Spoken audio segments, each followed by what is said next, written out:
پاکستان کے لیے کیا کچھ سوچا انہوں نے؟ بتاؤں آپ سے، نہیں میں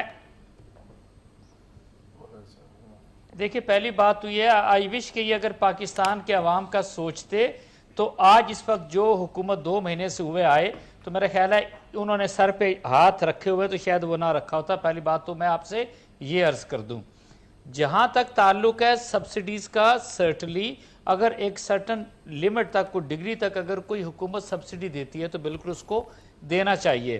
جہاں تک تو تعلق ہے، بالکل میں شعیب صاحب سے ایگری کرتا ہوں کہ بھی 27-28 کلومیٹر کا آپ ٹریول کرا رہے ہیں لوگوں کو 20 روپے کا دے کے، آپ تھوڑا سا تو اس کے اندر بیلنس کرنے کی کوشش کریں اور کچھ نہیں تو ذرا اوکے پشاور والوں سے سیکھ لینا.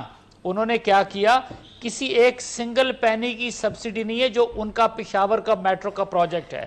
نو دس از دی ڈفرنس. دوسری چیز میں آپ سے بتاؤں، چیزوں کو یہ لوگ ایڈریس کیسے کرتے رہیں. اب یہ کہتے ہیں جی کہ لیپ ٹاپ سکیم کہ جی سٹوڈنٹس کو دیا، اچھا جی اچھے سٹوڈنٹس کو دیا اور جی غریبوں کو دیا. مجھے ایک چیز یہ بتا دیں، آپ اگر یہ اتنا کر لیتے کہ جتنے بھی سٹوڈنٹس تھے، آپ کہتے جی کہ جتنے پرائیویٹ جتنے بھی پبلک جو انسٹیٹیوٹ ہیں تعلیمی، وہ اپنی جو فیسیں ہیں 40% کم کر دیں گے، تو آپ مجھے یہ بتائیں کہ پورے پاکستان پہ امپیکٹ پڑتا کیا، اور وہ جو پرائیویٹ انسٹیٹیوٹ ہیں جو کہ ان کے مالکان ارب پتی ہو گئے، کیا فرق نہ پڑتا؟ اور لوگوں کی زندگی پہ کتنا فرق پڑتا؟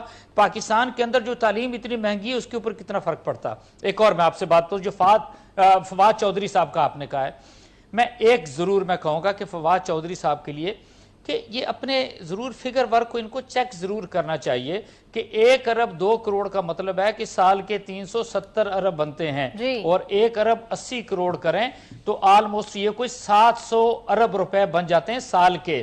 تو پورا پاکستان کا بجٹ اگر 5800 ارب روپے کا ہے تو بھئی اس کو کس طریقے سے آپ ڈو ٹیل کریں گے سارے بجٹ کے اندر.